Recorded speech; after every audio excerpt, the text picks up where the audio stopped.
Okay, we'll call the board meeting to order. Is everybody checked in that's here? Dennis?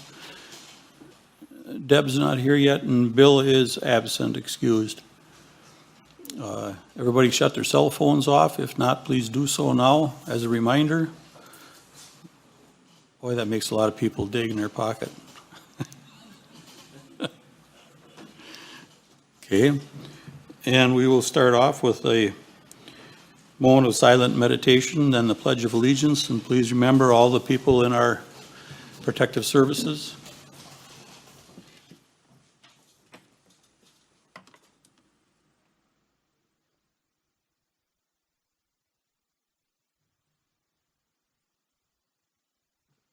I pledge allegiance to the flag of the United States of America and to the republic for which it stands, one nation, under God, indivisible, with liberty and justice for all.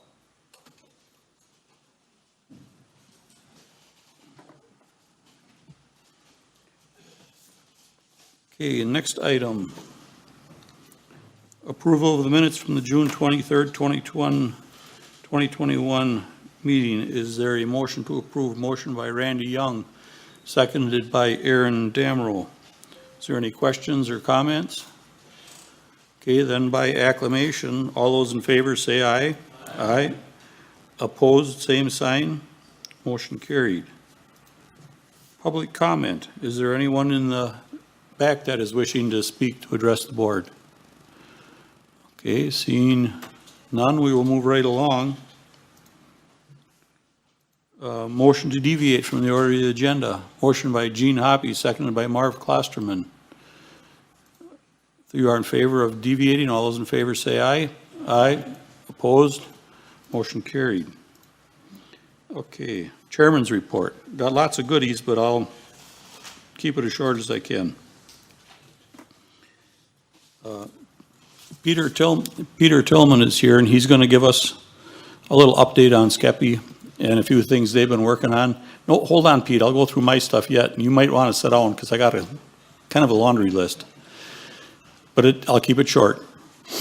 And he'll cover what we've been working on with public property and possible sale of the Lakeland property to NewCap. There's no guarantees that it's going to happen, but that's what's kind of in the works with that right now. And Peter will have a lot more information for everybody that he can share with us. On another subject, I was contacted by a fellow by the name of Dean Proper from the Historical Society, and they moved a depot here over in their area here, which is actually county property, but it is all set up and complete.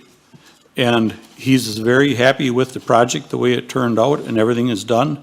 And if anyone is interested, he does give tours out. And he would be happy to give it to anybody from the county board. He does public ones, but for us, he would run somebody through separate if you wanted. So I'll turn this over to Pam. It's just a little flyer, and it's got his card in there. And if you want to get a hold of him and take a tour of it, he could. He'd be happy to walk you through. He said the county board had a lot to do with it, he said, and he wants some of us to see what we got out of the project then. Okay. The depot. Okay. We've got a lot more information on the ARPA funds now, of a better idea of what we can do with them and what we can't do with them. And they loosened up a lot of the strings already. And with that, we're getting requests from all over looking for a chunk of that money, and it's going to be real easy to spend. I can see that already. At the executive committee, there's a formula in there to where any amount of revenue that the county lost, we can account for that on a lump sum basis for the next, for 20, I believe 2020, 2021, 2, 3, no, 21, but anyway, for a 4-year period, right in a row. And they have it right in that formula where they have a multiplying factor in there to where they think the county should automatically have a revenue increase of 4.01%, something on that line. So we can take any money that we lost and multiply it by that factor, and it shows that our budget should keep going up. We can then take that money right directly out of the fund and use that for basically any project that the county wants to. In a sense, it's a way of taking the federal requirements right out of it by, well, we're using their game. And I had suggested it in the past that I thought the next major item that the county is going to need, and if we could pull this off or most of it off out of there, because we had, I don't know, $600,000-700,000 worth of, it would come to, if we were going to really go to work on the building that we have right now. And we knew that when we took it over, that it wasn't much. But instead of working on that, I had suggested that possibly the library should, the library board, and we went along with it at the last executive committee meeting, to look at to see what it would take to build a new library.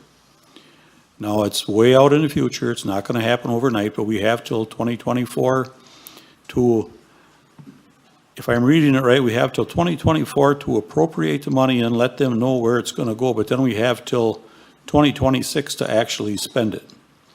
And the nearest I can guess with that is that gets you into another election cycle. That's why they keep pushing the time out farther. And they're trying to make everybody happy when it comes election time with that money. But anyway, that was one of the thoughts, but there are lots of other things that are coming up. And it'll not be a problem to spend, trust me. The other item we have, that I have down here, these two go together a little bit with the one resolution that we have today, that we're losing quite a few members out of the jail on the turnover. And we'll get to that part in more detail. But one of the things is too, is there's a backlog of court cases from COVID and the whole thing, and not having no jury trials. And we have some customers that maybe aren't really appropriate to be in a county jail. That'll probably end up like in a state prison or something on that line. And that may help the jail if we can speed that process up at the same time of maybe getting a few of them things done and out of there. We never put together the money for a court commissioner, but I might be stretching it just a little bit, but I told Jimmy to check with the judges and see what it would take if we were to fund a court commissioner for, say, a year, 2 years, to try and, they would do some of the smaller things so the judges could concentrate on, they wouldn't have to waste their time with small claims and, a lot of things like that.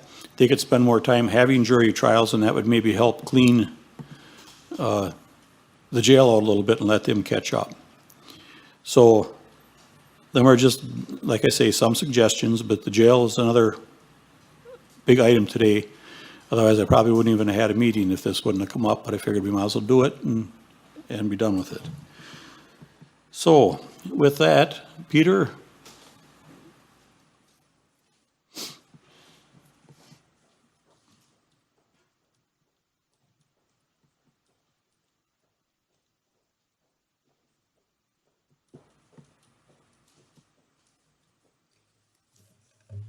Good afternoon, and thank you for having me.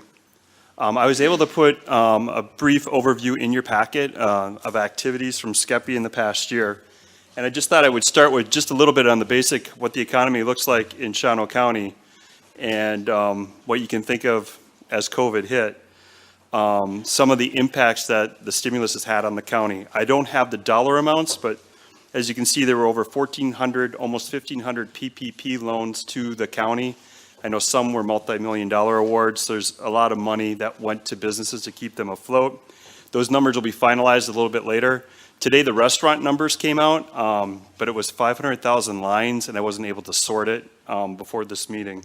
But I'll get a report to you on the number of restaurants that received the special grants too. You didn't get that, you didn't have time to get it in our packet, correct? No, it's Okay, I know- 500,000 lines that came out today. Right, and I know some of the members were looking at the information they have, so So I will get possibly in you, the future. I will get you those numbers when they come, when I can, they're by zip code, so it's not the easiest way to sort. We had 399 We're All In grants from the state for 1.6 million. That's from Department of Revenue. And we received 299 farm support grants for about $1 million from DATCAP. I think the important thing to know is you got a big agenda up here on workforce issues. Our labor force grew for the first time in a long time in the last year, and we have 600 more people employed than we did pre-pandemic. So if that gives you an idea, our unemployment rate went up, but we have more people employed today than we had in February of 2020 in the county. The other thing to keep in mind, and this is where you'll see the topics that we're working on, housing prices continue to surge, housing sales continue to surge. So last year we had record number of sales with a record median sale price of $142,000. That sale price as of the first half of the year median price is now $160,000. And right now the inventory is very low. So housing is a critical need that we're facing. Throughout COVID, we tried to keep our business community advised of all the assistance that was available, and it can be seen in the number of loans and the grants that were received. We continue to market existing properties in the county, including the Lakeland facility. We have some other projects that are going on in the county. In Leopolis, we're working on a project there, and I will get to the housing a little bit later on.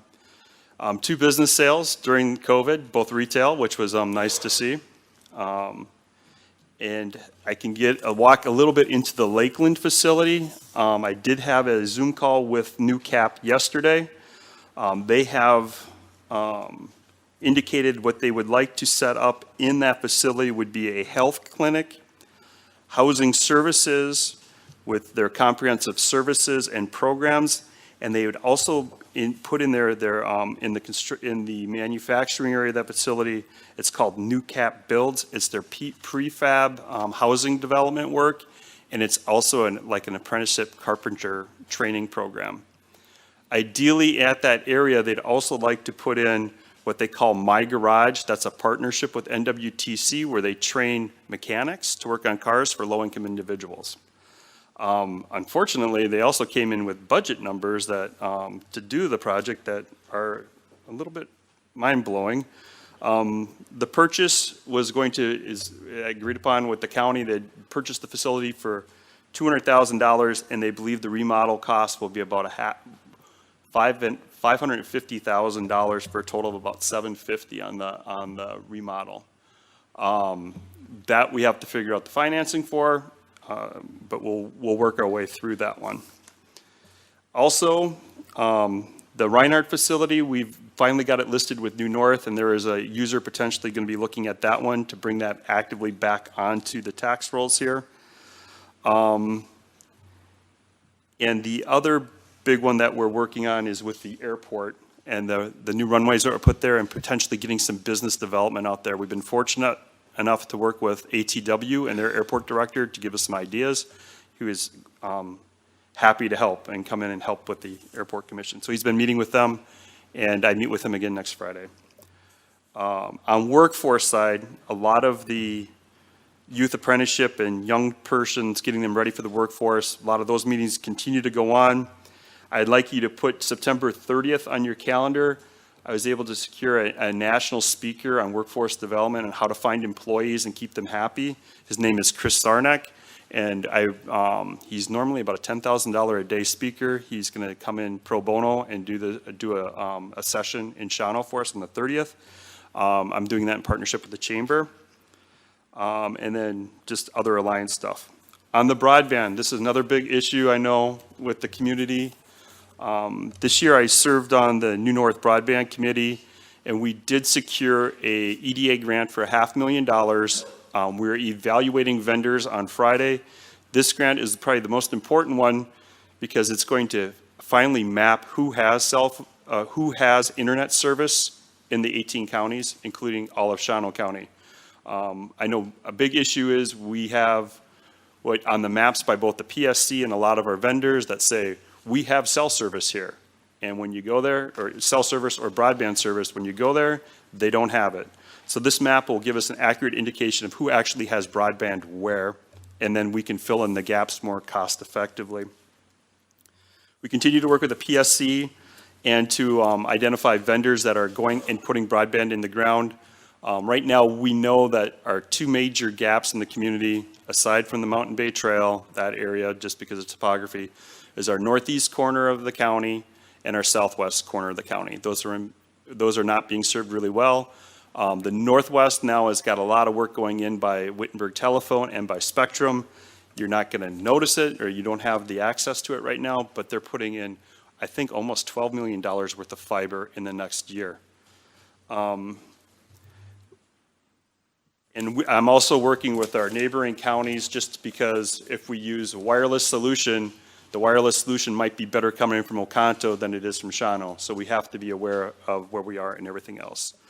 The other big thing is that housing study, and I appreciate the county board for putting money in to start this study. You committed up to $25,000, and it's not going as quickly as we thought it would go. But we were able to get a number of communities involved: Bonduel, Tigerton, Wittenberg, Shawano, the Stockbridge, Muncie community, and Gresham. And because of their involvement, we were also eligible to qualify potentially for a community development block grant planning grant, which we're going out for.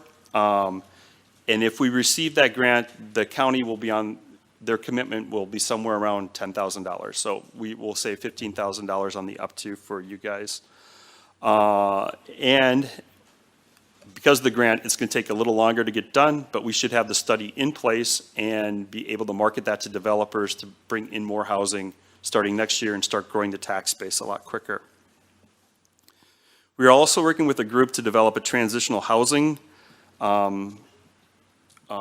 because workforce is an issue. We have a dependency problem in the county too, and this will allow us to create a sober living facility for younger to middle-aged people that should be in the workforce but can't be due to some dependence issues. We have identified a potential operator, and we have the support of an organization that does this nationally.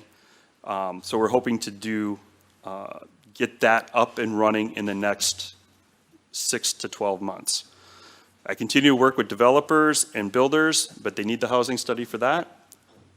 And we are looking at a potential Community Heroes program for public employees, and this is an ARPA program too, with public employees, teachers, public service, veterans, and so on, that will allow them to buy homes, affordable homes with a $100,000 refundable loan if they stay in their position and their job for 5 years. So with that, I will take any questions, because I know you have a big agenda today. Okay. Nobody has any questions of Peter? Well, that's easy enough, Peter. I guess you're off the hook. Thank you. Appreciate all your Thank support. you, Peter. I have one more item to bring up. Actually, two more that I thought of. I did get a suggestion from Kevin Conrad of another possibility of a way to use some of that ARPA money. There seems to be a lot of communication problems with the system that we have and our emergency people, some on the east end, some on the west end. And he thought maybe we should look into the possibility of the county using some of that money to build a tower of our own, which would be tied in with the sheriff's department, so we're no longer paying rent on some of the towers that we have, and it may improve the service that we have for everybody. The only other item that I have is we got our marching orders now when the governor vetoed the last bill that we have to be done with the redistricting process in a rather short period of time. So I called a few members and I put together a redistricting committee, and I would like if you guys could stick around after the meeting so we can pick a time, since we're all here, for our first meeting, and I picked a few members that were on it the last time around, and I picked a few new ones, and I tried to scatter them out. So it's people from the central part, the east, the west part of the county, so it's not just one little group in one spot. And I contacted Arlen Tober, Kathy Lubke, Milt Markwart, me, Jerry, Kimberly Leffel, and Tess. And they all agreed that they would have an interest in it. So if you guys could stick around, then we'll pick our first meeting date and time after that. Other than that, now I think I am finally done. And the green books are here. Okay. Item number 7, reading of petitions and memorials. Any, Pam? No, none. Item number 8, resolution number 37-21. Approve a zone change for Dave Korth, agent for Knipple Livestock and Order Buying Incorporated, owner. Now therefore be it resolved by the Shawano County Board of Supervisors in session this 28th day of July, 2021, that it approves the zone change as follows. Z521, Dave Korth, agent for Knipple Livestock and Order Buying Incorporated, owner, requests zone change from residential Seward zoning district to agriculture residential zoning district pursuant to the Shawano County zoning ordinance number 714 for the purpose of future residential development and keeping of farm animals. Properties located and described as lots 1, 2, and 3 of volume 22, certified survey map, page 179, map 4276, located in section 19, T27N, R16E, in the town of Washington, currently vacant land, submitted by the Planning, Development, and Zoning Committee. Is there a motion to approve? Motion by Ken Capelli, seconded by Kathy Lubke. Steve, do you wish to comment? Yes, this is just the people, the original plan was to have a residential sewer, and they decided now they want to switch it over to OER so that the buyer can build a house and raise some animals, livestock animals, which are not allowed in the residential sewer district. Okay. Any questions or comments? Okay, seeing none, then if you are in favor of resolution number 37-21, you would vote yes. If not, you would vote no. 26 yes, 0 no, with 1 absent, so the resolution has passed. Item number 9, resolution number 38-21. Pam? To approve hazard pay through 2024 for Shawano County Jail employees as part of the 2021 American Rescue Plan Act funding. Now therefore be it resolved by the Shawano County Board of Supervisors in session this 28th day of July, 2021, that effective July 28, 2021, the Shawano County Board hereby approves a $3 an hour increase within the employee's current pay grade to each Shawano County Jail correctional officer, sergeant, and kitchen staff for their work in relating to the COVID-19 virus. Funding will come from the American Rescue Plan Rescue Funds, submitted by the Executive Committee and Public Safety Committee. Is there a motion to approve? Motion by Kevin Conrad, seconded by Devin Crejan. Okay, as Jerry and Arlen know, every 3 months, we have an informal meeting between Shawano, Oconto, and Marinette County. And just for a little information, I asked them guys how things were doing for them in their jail, and we're not alone with the problem. Oconto, their administrator Kevin told me that they lost 3, this meeting was last week, he said they lost 3 in the last couple of weeks. Marinette County, they're managing to hold their own, they're not having a big turnover rate. They also, though, they put a program in to where they give them extra money above and beyond their pay, but they keep it, and that you don't get paid that until you're there at the end of that year. So if you quit during the year, you're out. But if you stay for the whole year, then you get that bonus. Then the clock starts again for the next year. If you're there at the end of the year, you get the bonus. If you're not there, you don't get it. I brought that up at the meeting. The reason we had that is because the jail was getting to the point, I was told that they were going to possibly have to start shipping prisoners out because they don't have enough staff to keep the number that they have.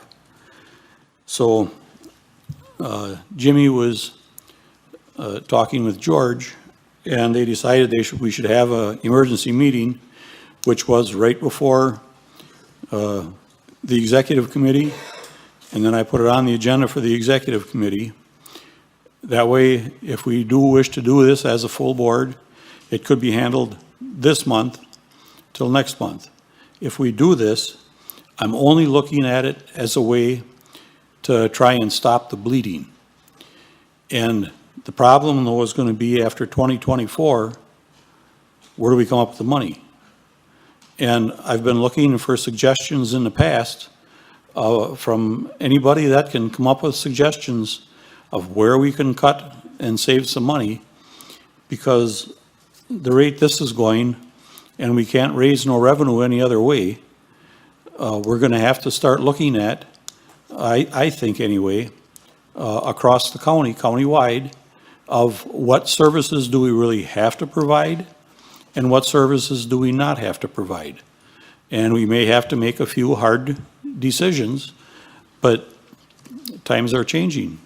And I myself don't believe that's a very fun job to have, and it's at the lower end of the pay scale. Now, before we get into the discussion too far,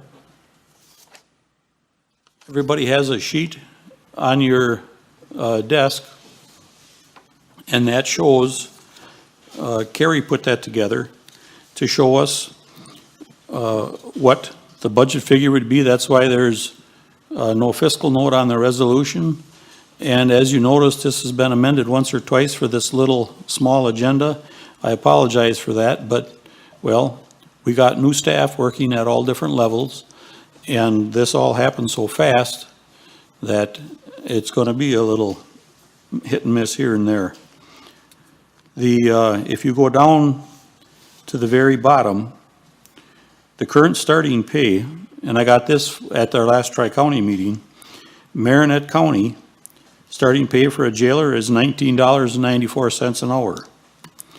Oconto County, starting pay for a jailer is $20.57 an hour.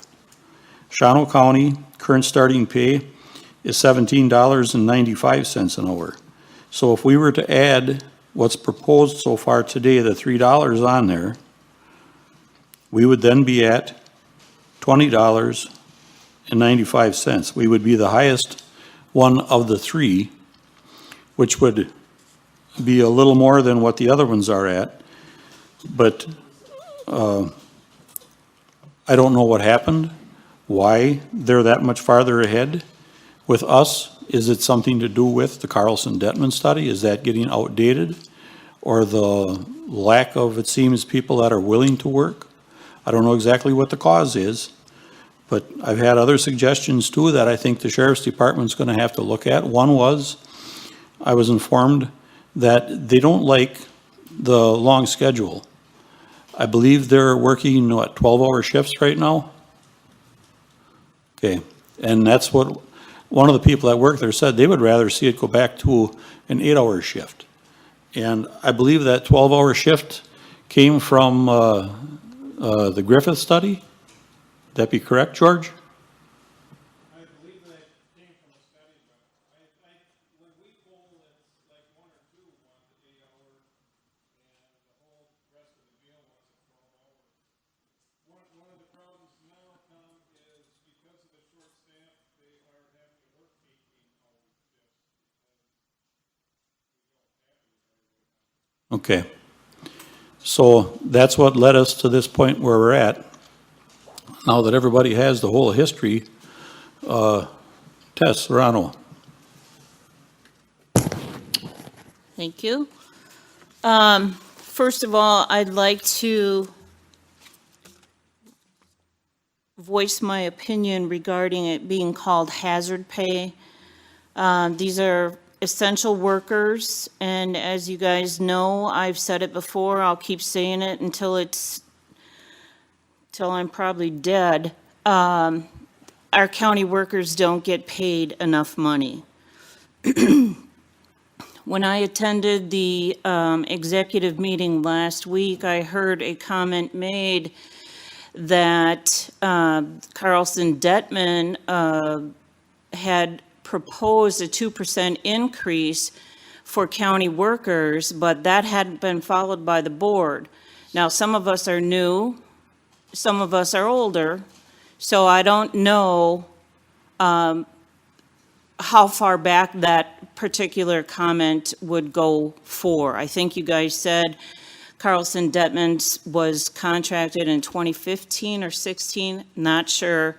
But at any rate, we're not going to be here just for the jail. We need to think down the road. County employees are not being paid as they are supposed to be. And, you know, I keep hearing from you, Tom, you know, where are we going to get the money? Where are we going to get the money? That's for all of us to give input on. And it's not just an emergency or hazard pay. These guys aren't being paid right. And we need to make that right. And so- Not to interrupt, Tess, but it has to be hazard pay to qualify to use it out of the ARPA money. Well, we'll use it then, but my comment is, we need to also look at the rest of the county employees. And if it has to be worded to be considered hazard pay, then we'll do that. But my comment is, we're underpaid in Shawano County. Thank you. Okay. Joe Miller. Thank you, Mr. Chair. Earlier on in the meeting, during your chairman's report, I think you hit the nail square on the head when you mentioned across the hallway the deficiencies in the court system. Could that maybe be a reason why the jail is so crowded, cases are so behind,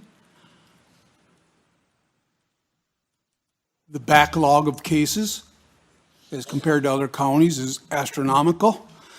Deficiencies in that system. And it comes from elected officials, not the staff. So that could potentially be a problem. I agree wholeheartedly with Tess. I have a major concern with reducing services in order to pay for this. Services are very, very beneficial to the residents of this county, who we all serve. And let me also preface this. I agree, not only jail staff, but all staff. All county workers are underpaid.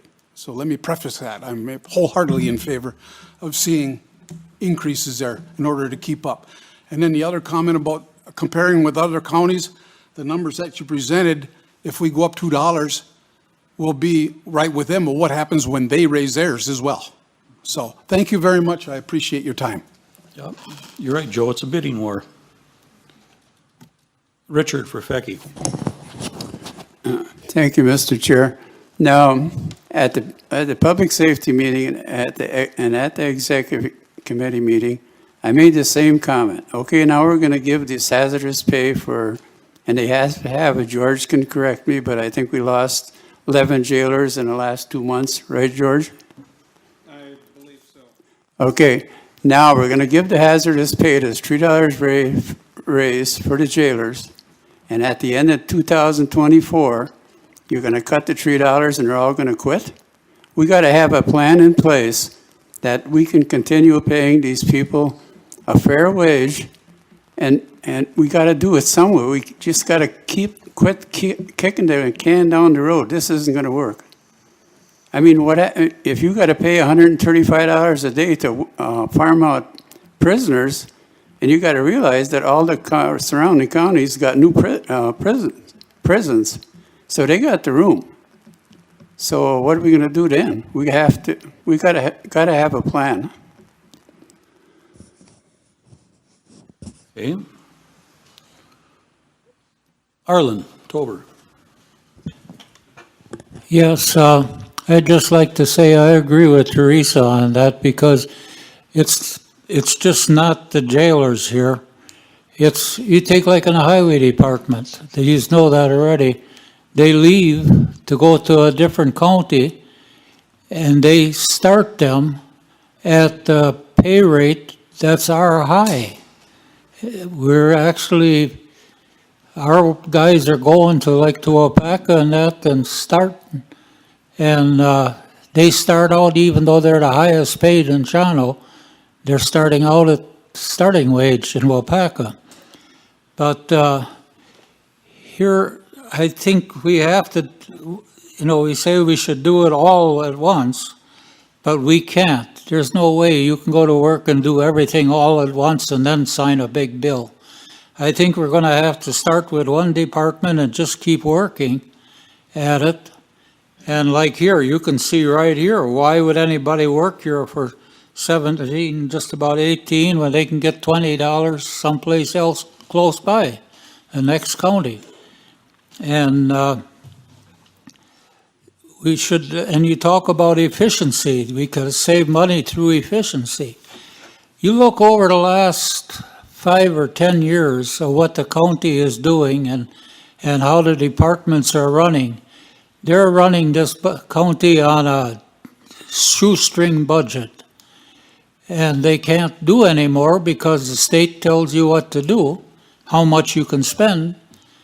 And you go to work and you take, like the state comes out with their mandates without funding them. Like I was to a meeting down in Stevens Point here last week, and there was all kinds of resolutions from other counties getting sent to the our annual convention. But most of them, I've seen them for the last 20 years already come to the convention. But you get down to the state, and it goes back like where you get on your phone bill, that 911, 50 cents or something like that a month you pay. And that's supposed to go to pay for our PSAPs or fix them up and all that kind of stuff. And where does it go? The state coffers. They keep all that money and then they're going to help us. Well, how much money did we get helped when we had to replace our whole thing? So I think we can't rely on the state for almost anything anymore, except that they're going to keep putting mandates on us without paying for it. I think we're going to have to actually get some legal advice on it. Do we have to pay an unfunded mandate? And I don't think we should have to. If they want it, let them pay for it. But I would say here, I think we should start here with the jailers, because if you start sending people out into the other jails, that's going to eat up this money so fast, the wages. What it would have, you could have more than doubled or paid jailers, and you're paying somebody else. So I think we should really start with the jailers and give them theirs, but keep on with these other departments. Try to figure something out. Thank you. Okay. The only thing I can say to that, though, Arlen, is basically then if we do that as a board, we're throwing Carlson Detman right out the window. And we're going to start to where this one wants 3, this one wants 8, this one here wants 4.5, and that's why I didn't vote for it the first time around when Jerry wanted to have the Carlson Detman study, but I fully agree that that was the right move to make, because then it's not, we're not piecemealing. It's by somebody completely abstract and outside looking at it. But, well, whatever, we'll see what the board comes up with today. Kevin Conrad. Yeah, I agree we need to move forward with this, you know, and look at the county as a whole down the line here, but I think we also need to start really getting some pressure on our legislatures. We got to get that levy limit. Something's got to happen with that. We can't just keep living the way the insurance and stuff, everything has increased over the past, say, 10 years. We can't keep going like this. We're down to the point, Kevin, where I think they wanted us when they passed it the first time. Right to the bottom, to look at every little thing and cut what you can. Is that it, Kevin? Yep. Sandy Stanky. I guess my question might be for either George or Sheriff. Are they on a Pittman schedule for the jail? So they're getting their time off, but they can't get the time off because you're short. Have we been recruiting, I suppose there's nobody even going into police academies anymore because nobody wants to be one.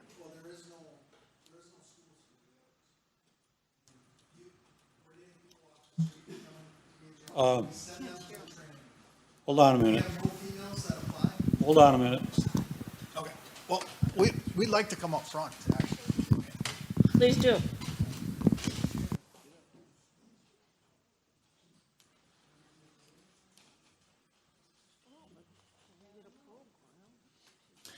To answer your question, we are on the Pittman schedule, and that's the schedule the majority of new workers want, and they love the Pittman schedule. And we've actually lost people to like Portage County, for example, and they've come back to Chenal County because of our schedule, and it's not because of the pay, though. So to answer your question on that, can I just ramble on now? Can I give a little bit of a Go ahead speech? for a minute or two.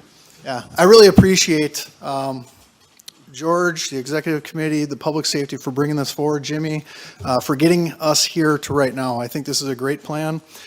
It will help us stop the bleeding. To go back to the Pittman schedule, they love it. It's what we need to stay on to be successful. Younger kids that are coming in want the time off, and with the Pittman schedule, they get half the year off. We just have to be completely staffed to make sure that they're only working 12 hours and they have their days off. Every jail in the state right now is hurting for employees. Everybody knows that. You can Google it. If you just watch the news, every county is struggling with this. I've learned a lot from George over the years, and from what I understand, we just haven't been following Carlson Detman. We haven't been given the pay increases every year like they suggest, and that's why we're behind. And maybe George can expound on that.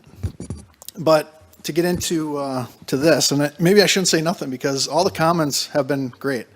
I think this is going to pass. I think you guys are on the right path to help stop the bleeding. We are getting recruited people in. It's just going to take a lot longer time to get them in and trained.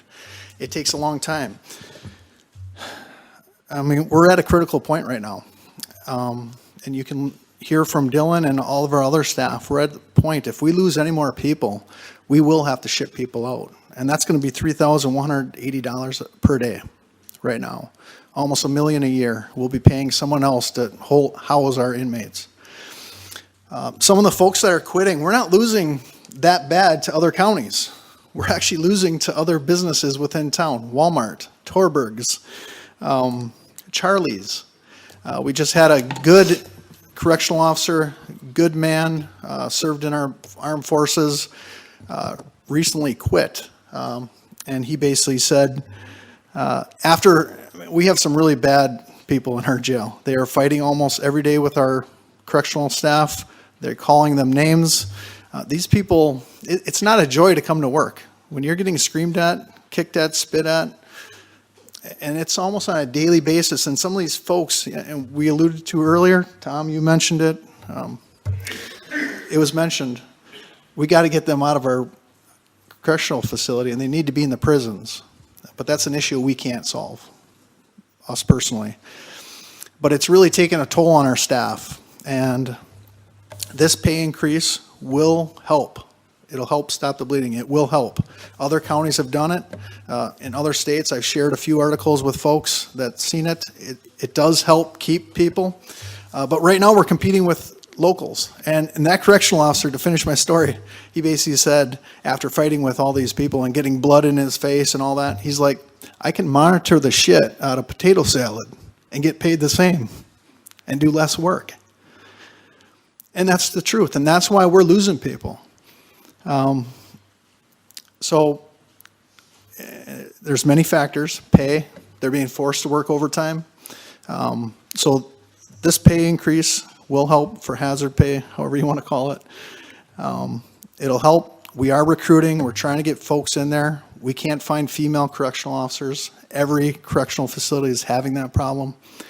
But raising it up $3 will help us recruit. It will.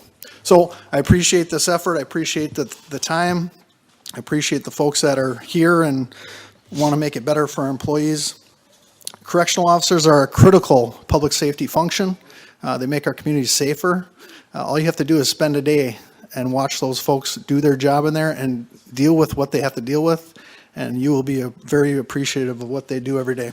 So thank you, and I'll leave some time, and if you have more questions, obviously we got the experts up here. Well, If it costs about $1 million a year to ship our prisoners out, why are we even running a jail?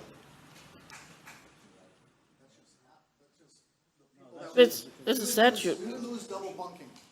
That's the numbers for losing our double bunking. Okay, because this raise costs about $1 million. Yeah, this is just to ship out a portion after we would lose our double bunking because we're grandfathered to have double bunking. We're one of the biggest, 16th in the state for housing. But we pay at the bottom for our correctional officers. If we lose enough staff and we can't if we can't fully properly staff, we will lose our double bunking and we'll still be able to keep some inmates in our jail. This is like 53 people that we'd have to ship out. That's $1 million while still maintaining our jail here and the inmates. Okay. I just wanted to, like we said before, we had 11 fully trained officers that resigned in the first 7 months of the year. And we figured out the training, just to train an officer and to hire them, we basically lost out on $178,992 on those 11 officers. And Dylan came up with some good stats in his research. Like Adam said, we're the 16th largest inmate population facility in the state of 72 counties. And out of 72 counties, there are 71 counties that have starting pay higher than ours. So we're 71 out of 72. Menominee County now makes their correction officers make more money. The only person that starts at a lower range is Ashland County, and that's a much smaller jail. So that's pretty much how bad it got. Even with this $3, the average wage or starting wage in Wisconsin is $21.01, and that's with a lot of these little tiny jails. But Dylan, our new jail administrator, can probably answer any other questions anybody has about the jail. I guess, Dylan, what I'm asking is there a possibility we could start a new type program? Have some of our older officers train, like for 4 weeks. If they stay with the county, they get another $1,500 to start into the program and make the $8 or $20 an hour, kind of show the benefits instead of our negatives. I mean, I see a lot of people have sign-on bonuses now and whatnot, or on-the-job training. Is there a way we could maybe start a program? There's always a way, but budget is that's something I can't control, unfortunately. I can only control the jail, so. I mean, if they get a taste of what they're gonna be doing and they still go, I guess for the pay and for the bonus or whatever, my schedule, Right, maybe you keep and that more happens a people. lot. Those 11 officers that we discussed, those are the ones that were fully trained. We get people that apply, we go through all the work, and they come for one day and they're like, this is not for me. I did not think it was like this. This is way too extreme for anything that, I ever thought. They think of the old, Andy Griffith Show type thing, but a lot of people aren't built for it.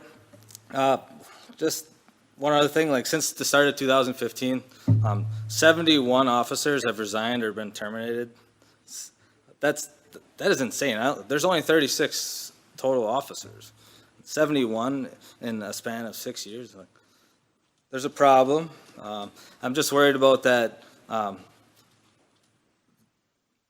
having to lose our double bunk status at 53 beds, that's state mandated, like you said, at 1.16 million that we'll have to ship out, and we don't have to.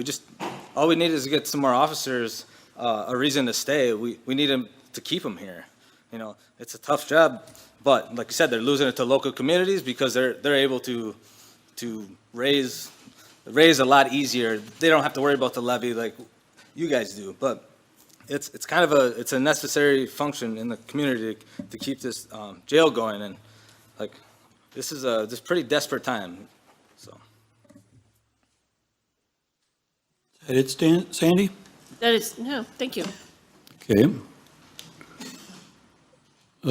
Deb Nofke.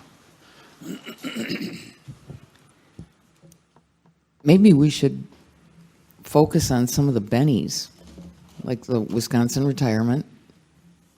We've got pretty decent vacation and holiday and whatnot. We have extra things that people don't necessarily see. yeah, we've beat that horse as hard as we can. Most of the kids are 18 years old. They don't Care understand about it. retirement, yeah, until They don't you're older. understand. This used to be a career. Now it's just Okay. a temporary job, and Since we're putting a plug in here for correctional officers, what are the minimum educational requirements? What are the basic requirements for the job? high school diploma equivalency. That's what it takes to get the job. It takes a lot more to continue to do it for an extended period of time. Just as far as recruiting goes, what are the Deb, criteria? we used to require a test that they had to take, but that was 10 years ago when we'd have 25 or 30 applicants for one position. We had to do away with the test, and we had to do away with requirements just to get applicants, because we could not staff it with the way it was 10 years ago. Okay. In a way, that's kind of scary, but Yes, it's, You know, and the it's- benefits is great, and the benefits are great for keeping people here. Once they get a few years on and they see what those benefits are, and, you know, that's a great way to keeping people. But when we have that low a starting wage, it's hard to attract these young people. When you're trying to attract them with a low starting wage and they can go other places and have weekends off and don't have to work evenings, don't have to work holidays, you know, what are you going to take? And if you're a 19, 20-year-old, they seem to look at the starting wage and the money. okay, And so, in vacation time, that's how, you know, they like to have their time off. That's why the young people love the 12-hour shift, because it gives them more time off. okay. I guess the little bits and pieces of the multiple rescue plan funding and rescue plan act, all of the federal funding that we can apply for and grab, I have seen that it does need to be called hazard pay, so fine. And there's only a very small slice of our workforce that can qualify for that. And if it's available and we can grab it and use it, I don't see why we wouldn't pay these people the extra money. My concern is come 2024. You know, now what? And maybe we're looking at the wrong, maybe we're just looking at throwing a Band-Aid on something. Maybe we're looking at the wrong end. You know, we've got this little green book here that just got flopped on our desk today. And when you look at total spending per county, and we keep talking about how we have to get the governor to stop with the levy limits and everything. Oh, we've got to be able to spend more. Well, every county has that problem. And when you look at page 24, God darn it, we're up in the top quartile. We are a darker red shade than quite a bit more of the state. So maybe the problem's us. You look at Health and Human Services spending, bang, we are right up there in the top quartile. State aids, we don't do so well. You look at our debt ratio. We're not at least in the top quartile. We're only number 3. We're one down from the top. But then the kicker is on page 42, and I think that's maybe where the problem is you look at our per capita income. We're dead last. We are down at the bottom. We're right up there with Menominee County. And everyone always wanted to exclude Menominee County from any wage studies because, oh, that's different. Not really. It's the neighbor. There's an invisible line in between. Maybe the problem is us. We are spending too much money on the wrong places. And maybe the problem is in the court system. Are these people that are in jail, are they all waiting to go to court? Are some of them sentenced to jail? Most are waiting yet, but, DA's losing people. They've been backed up for a long time. It just keeps culminating. Unfortunately, it's a humongous expense to the county. Maybe we need to throw money at some kind of an interim assistant, I don't know, processor that can look at some of these cases if they're still waiting for an initial appearance. I mean, you have people that definitely belong in jail, and you have people that do stupid things. I know you do, that end up in there. I mean, there's got to be a way to get somebody that can look at some of these things and weed them out.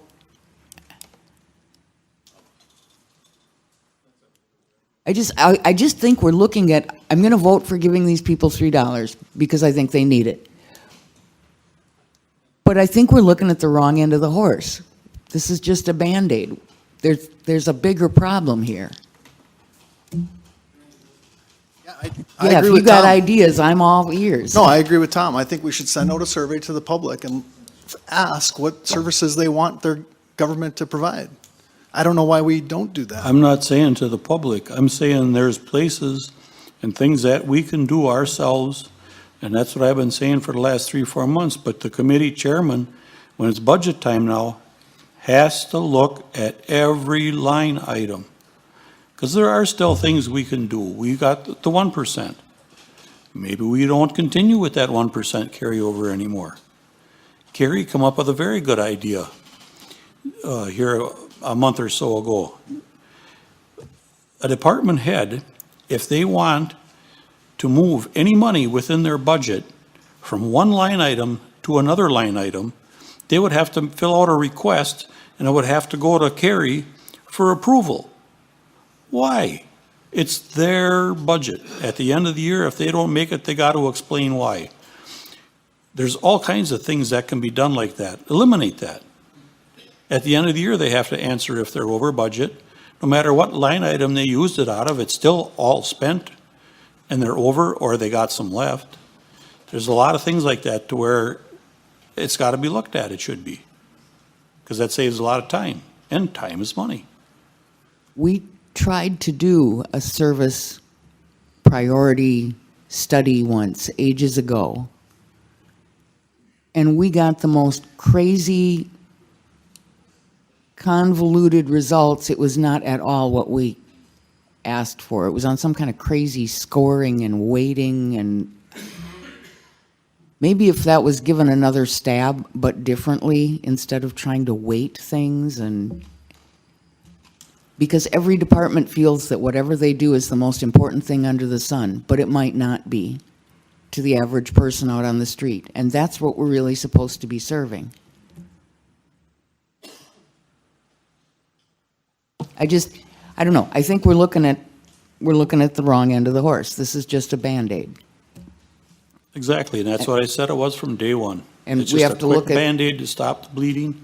We have to If look we at do the it- total spending on page 24 and realize maybe the problem is us. And we have to look at the personal income on page 42 and realize where our population is. That's all I've got to say. Okay. Kathy Lubke. Okay, I have concerns about how are we gonna fund this when this time's up? It's good to have plans, but we really need to follow them. As a committee member from way back when we started this Carlson Detman study, one of the objectives was to be middle of the road for wages. Not the top, not the bottom. But we were supposed to follow the plan. And that's where I need to point the fingers right back to us county board members. We did not give any cost, I don't think it was cost, I'm trying to think what the term was. We never gave the raise that was indicated in the plan. Another plan that we paid for and did not follow. We did the study on the, what's the services? Well, it was a crazy plan, but we didn't follow that again. There's multiple plans within this county. Why are we wasting money on doing stuff we will not follow? Right there, we could save a bunch of money. Just sitting here now the last, I don't know, 10, 15 minutes, there were a lot of options that came up that we didn't look at executive board meeting, because that was a fast meeting. It came up unexpected. I don't know, do we commit for the next, is that 3 years, 4 years to this? Or do we just commit a year or two out? Maybe in the third, fourth year, instead of the $3, they maybe need $5. You know, I'm wondering, do we commit to the, you know, because we can take this money up to 24, correct? 2020. So, you know, we can always pay, we can go after more. But in the meantime, there are a lot of options thrown here today we should look at. So do we throw all the money in one basket? Or do we kind of farm it out knowing we can go back and ask for more money? Well, if we pass this today, we got about 3.9 million a few months ago, and we will have already spent $1.5 million, we'll be down to 2.4 left. So it won't be a problem spending it, guaranteed. I'm just saying, is there, you know, there's issues with across the hallway. You know, can we address that maybe we can help the jailers? You know, do we commit to the 4 years when we know we can have up to 4 years to come back and, like I said, maybe instead of $3, you have to go to $5? That's what I'm wondering. Should we shorten the term of this resolution only knowing we can go back? I don't know, I'm hoping. Well, if that's an amendment, I'm looking for opinions on that. Am I crazy? You know, I'm just, no, I don't think you're crazy, not quite that's yet. what day it is, huh? Another month or two, maybe I'll know Yeah, for I sure know. though then, Kathy. I mean, you know, because, you know, we hear of this money going here, there, everywhere, but we need to make sure we're fiscally responsible. I would go along with your amendment, Kathy, because this is awful quick. I mean, to have an emergency meeting and have it right before the executive meeting, and I'll admit, I'm part of it. I'm the one that come up with I started at 2, test raises to 3. But normally government don't work this way. It takes time and you look at stuff faster, or excuse me, longer and slower. But here's where we're at. Okay, I'm going to make the amendment that we go out to the December of 2022 with the understanding, which is a year and a half out, with the understanding that we are going to look this over January 1st of 23. Do I have the right years? We're gonna have a plan by that time. Why don't you add that in there? I And a hate plan, using plans because we don't follow them. and plan that we'll stick to. Yeah, okay. Am I right with? 'cause Want to we're read at- that back? 'cause I want the rest of the year and another year, so that would be as of December 31st of 22? Well, we're gonna revisit before, but this is at least getting us to do something besides throwing at us a meeting within a half hour notice. I'm talking as a member of the executive committee. Seeing today, I'm hearing a lot of different options from the committee, the county board, I should say. Pick your motion. That's. Where do you, I mean, where do you want it, how do you want it to read? Do you want it? Okay. Effective through, Effective July 28th, 2021, through. the Shawano County Board hereby approves the $3 an hour increase within the, okay, all of that relating to coronavirus, and then say, through December 2022. Yeah, I'm looking at the above whereas, but those really are just, The whereas don't much matter, it's always the now therefore. yeah. Effective July 28th, 2021 through December 31st, 2022. Am I right? Yeah, it's 18 months. It's about half, right? Like the right years? Yeah. So July 28th, 2021 through December 31st, 2022. Yeah, it's about 18 months, yeah. But I definitely want us to revisit this prior to that. I mean, yeah. But to be revisited by July of 2022.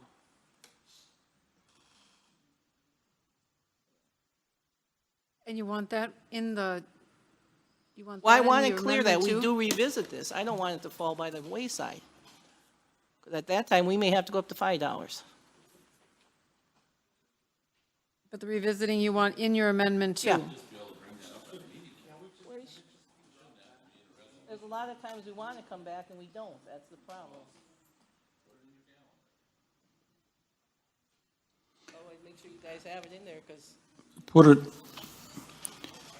otherwise we can leave it in there, Kathy, or we can take it out and whoever's setting in this seat at that time will have to make sure that it gets done. And not let it slip. whatever, I just, And if I'm still sitting in that seat, then you fire me. I just want to make sure. If you reduce the time, as Kathy is discussing, what you're looking at right now would probably be, the estimate would be about $483,000 that you're obligating out of the ARPA funds.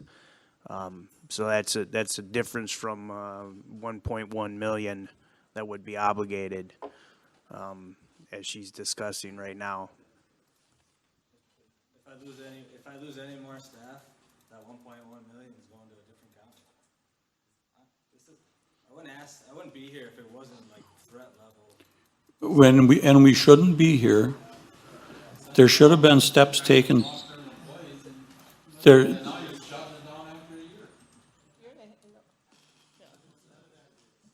we shouldn't be at this point. This should have been handled by public safety a long time before this, of a plan to address this. And now we're looking for, trying to lease out squad cars to save a little money because we haven't been buying enough squad cars. We're also looking at redoing a dispatch center. We're also looking at $400,000 plus for new body cameras. This is the stuff that should be thought about and budgeted for and looking ahead. There was no forethought here. And there's got to be some more of that. You want your amendment yet, Kathy, in there? Yeah, I'm going to go. If it gets defeated, it's fine. Okay. Does it make a difference? I didn't second the original amendment before you started. You can, if you wish to second it, Dennis, you can second it now that she's done with it. No, I didn't second the original amendment. This is the original. This is the original one.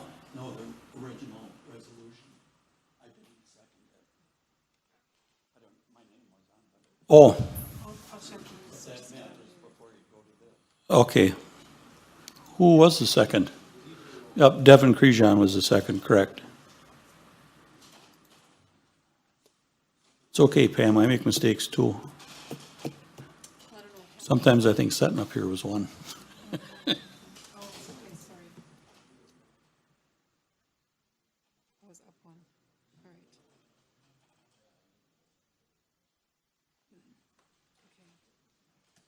All right. Okay.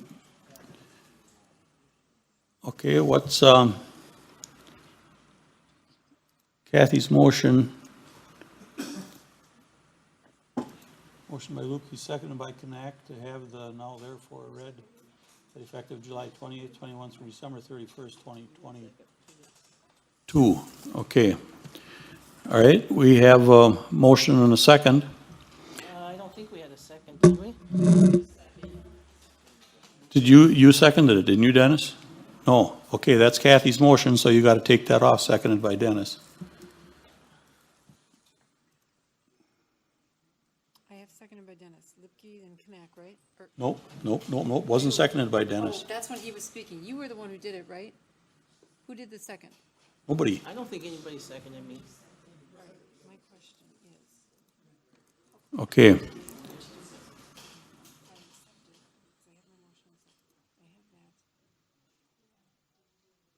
Do we have a second? okay, that's Kathy's motion. Is there a second? Seconded by Randy Young. Okay, now I'm going to clear all the requests to speak.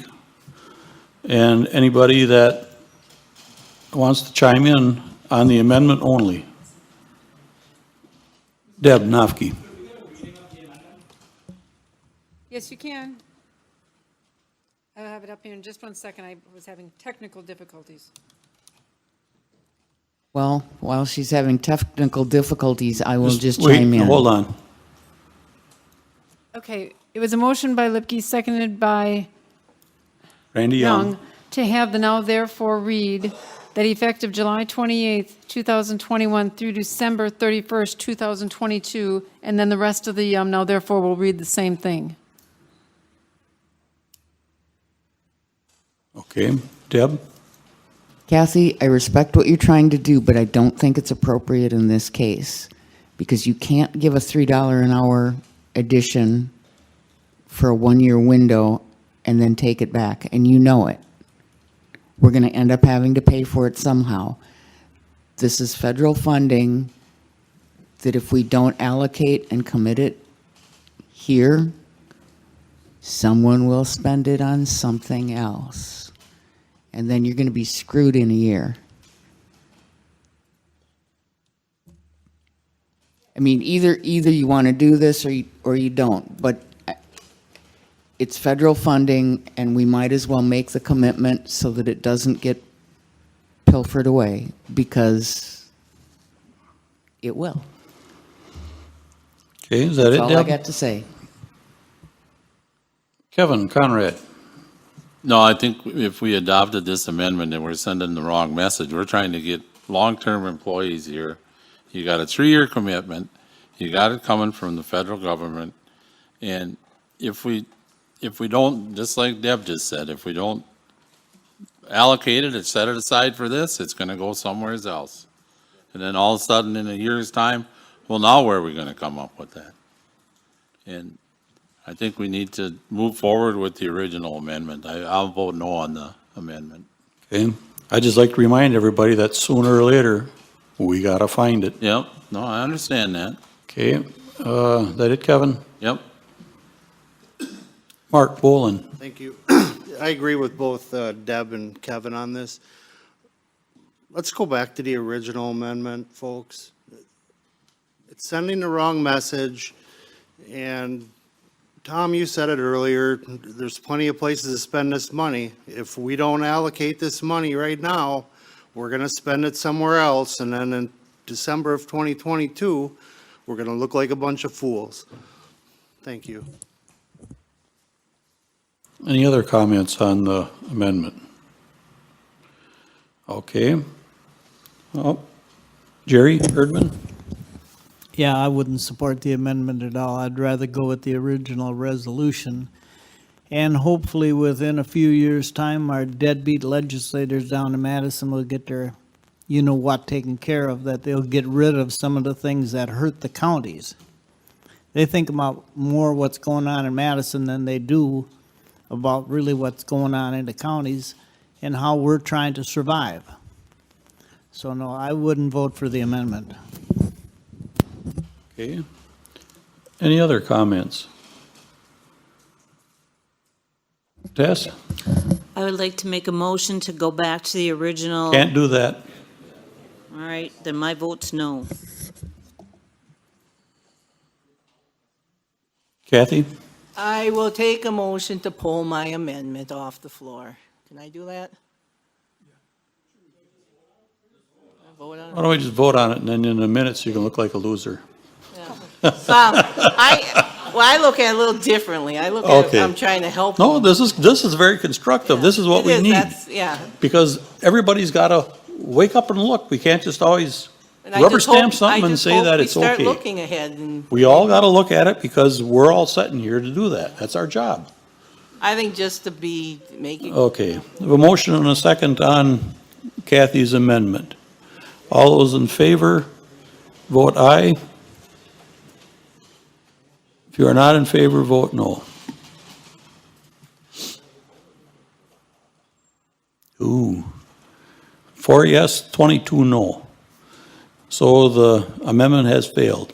Now, we are back to the original. Questions or comments? There was about 6 or 8 of you that were lit up before. Okay. Aaron Damero. We have a once-in-a-generation opportunity with this funding, and our infrastructure and our broadband infrastructure is completely lacking. And we are sitting here talking about putting a Band-Aid on a bullet hole for our jail. And I live in the least populated district in the county, and my neighbors can't get internet because it's not profitable, because there's nobody out there, and there's hills and there's trees. And it's frustrating to, I mean, it's not good what's going on at the jail. It's not good that we're losing staff, that they have, I mean, I would not want that job. I've been in many jails on a different end of things, but it's not a place I'd want to be, and I wouldn't want to work there. And they do a good job with what they do. You were just But- visiting though, right, Aaron? I was just visiting. Okay. Talking to clients. So it's really frustrating to be here to be talking about something that's been rushed through and that nobody saw coming. And all of a sudden, we get this money from the federal government to improve our communities and the people's lives in our communities and make good decisions, prudent decisions as government, as the elected officials. And we're talking about doing basically an emergency to be funding the employees at the jail who aren't getting paid enough. And there's no disagreement, I don't think, in this room that the people in the county aren't getting paid enough. I think that everybody agrees with that. And I guess my first question is, why does the 36th largest county in the state have the 16th biggest jail?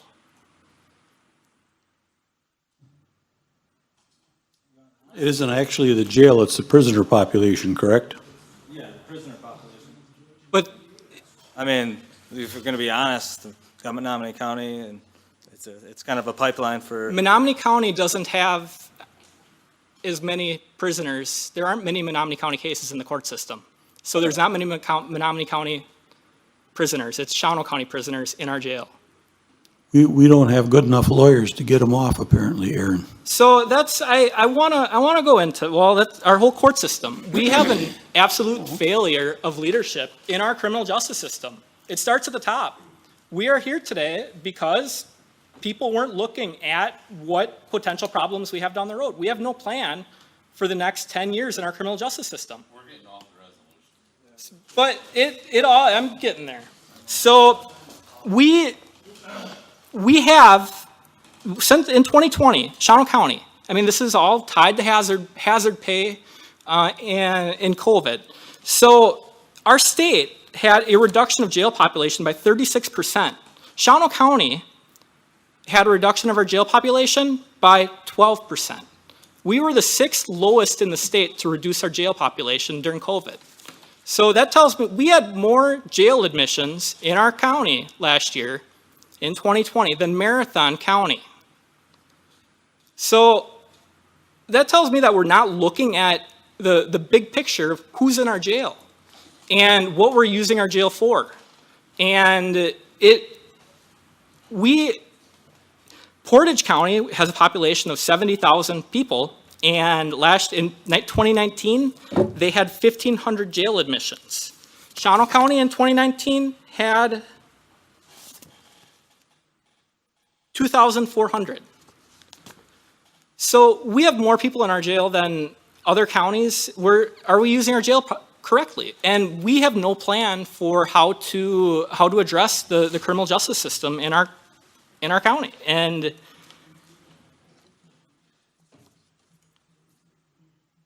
there are 3 counties in the state that have a separate jail.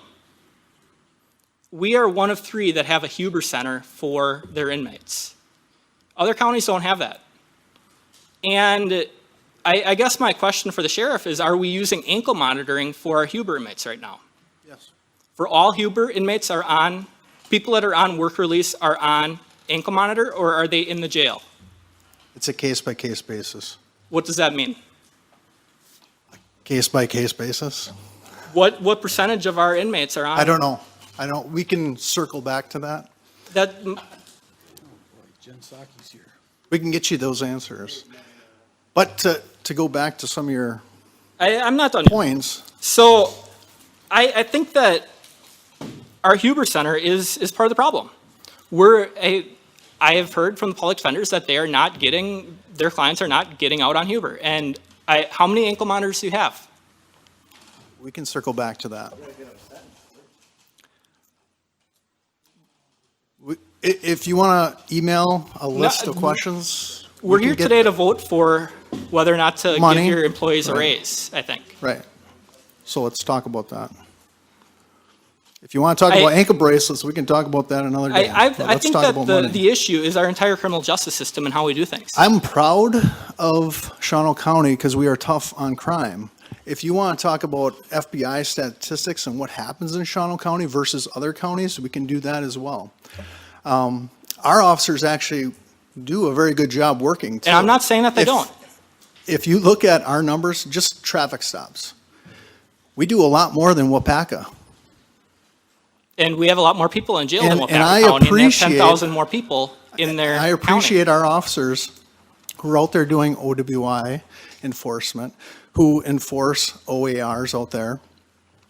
When you talk about Marathon County, we'll stop someone that has a felony warrant, that has a safety violation, felony warrants, I think it's time to and stop they will this. not take It's their time to warrants. stop this, I think, because we're getting Well, way you off should the have stopped it subject. earlier, Tom.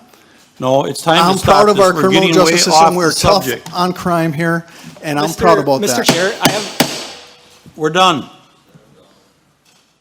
Mr. Chair, I just have Kevin, one. you call the question? What is the sheriff's department's 1%? Is there a second And to call can the we question? use that funding Aaron, from their you're done. 1%? You're done, Aaron. We have a motion and a second to call the question. If you are in favor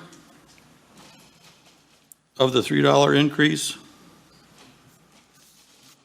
resolution number 38-21, you would vote yes. If you are not in favor, you would vote no.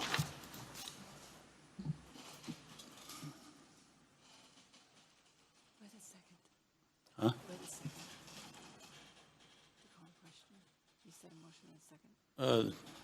Mike Wisner, you were to the second, correct? Thank you. Okay. Dennis, yours didn't take yet. Okay, 24 yes, 2 no, with 1 absent. The resolution has passed. Next item.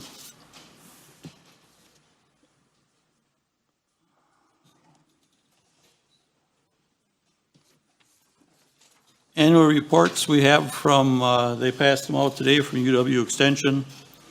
If you have any questions, contact Terry, and I'm sure she'll take care of it and fill you in. Item number 11, report by Finance Committee on general accounts and claims. General accounts for the month of June in the amount of $221,102.16. Is there any questions or comments? Or, excuse me, a motion to approve? Motion by Gene Hoppy, second by Devin Crejon. Is there any questions or comments? Okay, seeing none. If you are in favor of paying, well, that's not, yeah, that's paying the bills, you would vote yes. If not, you would vote no.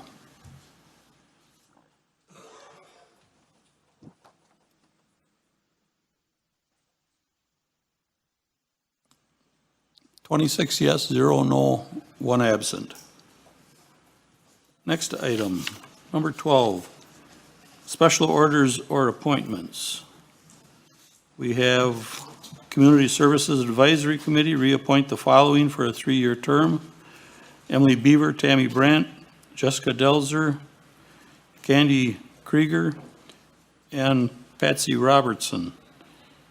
Do we need to do each one at a time? No. Okay, is there a motion to approve? Motion by Jean, seconded by Mark Bolin.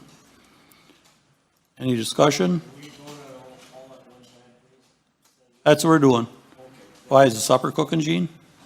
Is supper cooking? Is your supper done and you're in a hurry? Okay. If you are, and we can do this by acclamation then, all those in favor say aye. Aye. Opposed, same sign. Motion carried. Item number 13, acceptance of committee minutes. Motion by Gene Hoppy, seconded by Steve Geetz. Is there any questions or comments? Additions or corrections? Seeing none, if you are in favor then say aye. Aye. Opposed, same sign, motion carried. Number 15, claim report of County Board Supervisors, mileage per diem. Pam? For today's meeting, the total amount paid for mileage and per diem is $2,350.96. Motion to approve. Motion by Mike Wisner, seconded by Richard Forfecki. Any questions or comments? Okay, seeing none, if you are in favor then of getting paid for today, you would vote yes. If not, you would vote no.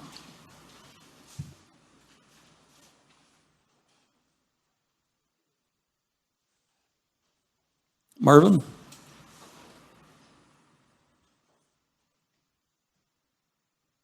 There we go.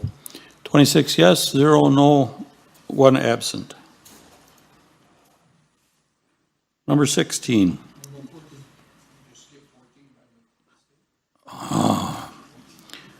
Well, I just crossed it off a little too fast.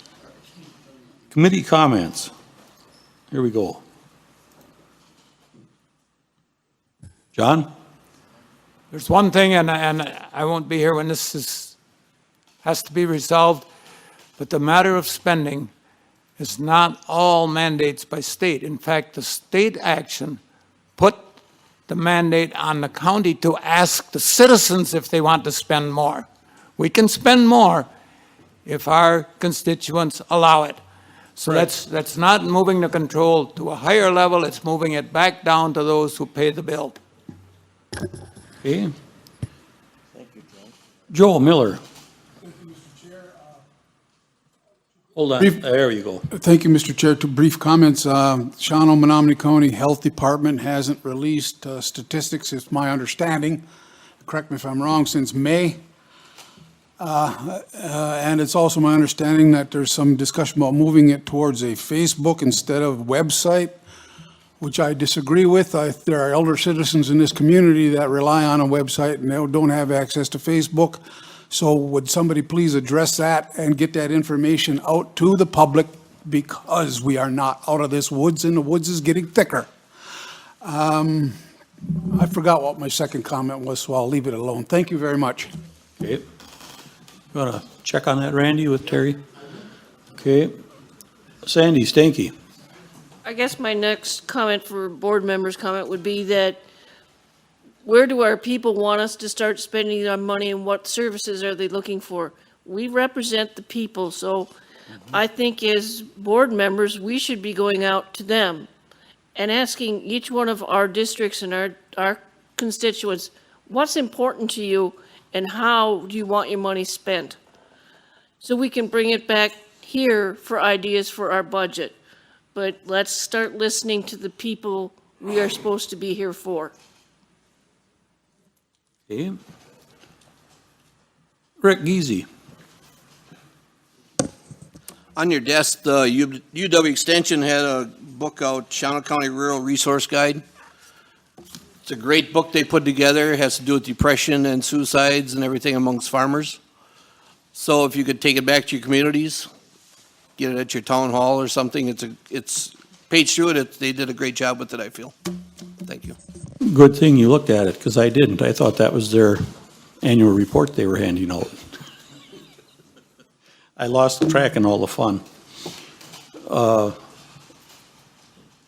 Okay, Rick. Aaron Damro. We, as the county board, have to make tough decisions, and what we did today was to kick the can down the road. And we have no plan on where to be making any types of cuts and how we see the county operating in 10 years. And how we see the criminal justice system operating in 10 years. And right now, the sheriff's department is 46% of our tax levy. 46% of our taxes go to funding the sheriff's department. And I don't like to see how things are rushed and all of a sudden we're making a very fast-paced decision on something with long-term consequences, because we're not going to be able to take back anything now, and we need to have a plan. And there need to be discussions, and I don't like to see stuff just pushed through on an emergency basis, especially when stuff like this is foreseeable. And I would urge the county to formulate a committee or something to come up with some sort of long-range planning, where we are looking at where we want to be, because I don't, the way that this happened today, that we don't have a plan. And I just want to build on what Sandy talked about with reaching out to the community. I think that Marathon County is doing community outreach for how they want to spend their ARPA funds, and having listening sessions to get community input. And I think that'd be a great thing for Shawano County to do, to see where the citizens think they are. I mean, we all have great ideas on what we think as elected officials, and people working within the county on what the money should be spent on. But a lot of people in the community have ideas, and I think that it's good to have engagement on the county level, because a lot of people don't have interaction with the county. And I think that having public listening sessions would be a good opportunity. The last thing I want to talk about is I did send an email out earlier to Matt and a couple other people, but if the county, I think that one of the things that the county needs to do is to get into the 21st century and have a digital directory of county officials on our county's website. Other counties have this. We're able to find emails and phone numbers of different people working within the county.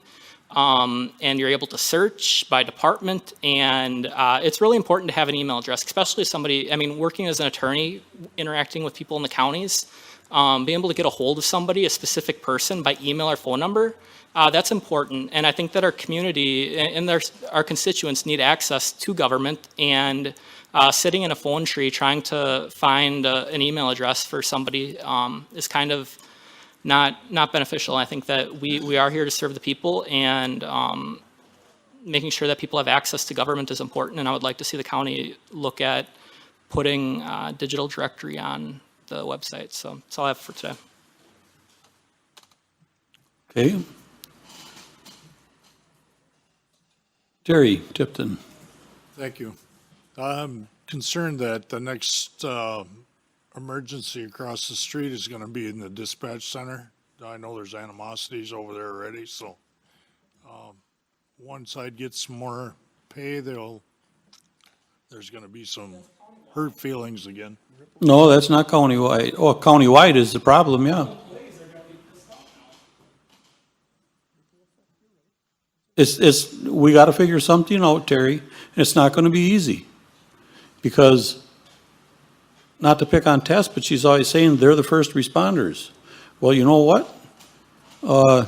Yesterday, early in the morning when I was going to work, nobody would have got through County Highway Z for a good stretch if the county wasn't out there ready, the highway department, cutting the trees that blew down. They had to get through there before anybody else, so they could get through. And that's the problem with taking one group, then the next group, the next group, and the next group. and the next group. Because everybody's gonna just, well, we gotta have more for this, we gotta have more for that. We gotta have a plan, and we gotta follow it. And us as a board, when that raise is due, then we gotta find that raise. If that's what our plan was, not put it off like it got put off. I'm not looking over there, I'm not blaming anybody over there. But I mean, we have to do that. When it comes budget time, we have to look at it and say, nope. We're supposed to be putting this money in there, it's gotta go in there. But everything keeps going up, and maybe we gotta stop saving quite as much as we do, and spending a little more of that. But we gotta be willing to do that. And it takes 14 people here to vote yes to do that. Actually, for that, it may even take more, because it might take the 2/3 majority. But that'll be for Lorenda to tell us if it takes that or not. So, yep. Mark Boland.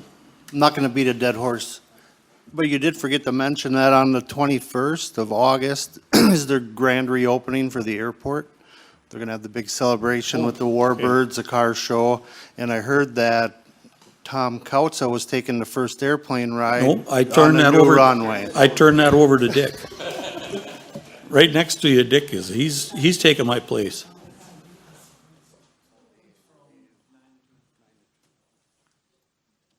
Okay. Now we're done with that line item. Next meeting date, Wednesday, August 25th, 2021. And that leaves us up. You have enough to fill the paper up now, Lee? We should. Can we go home now? Okay. Motion to adjourn. Motion by Tess, seconded by Gene Hoppy. All those in favor, say aye. Aye. We are adjourned.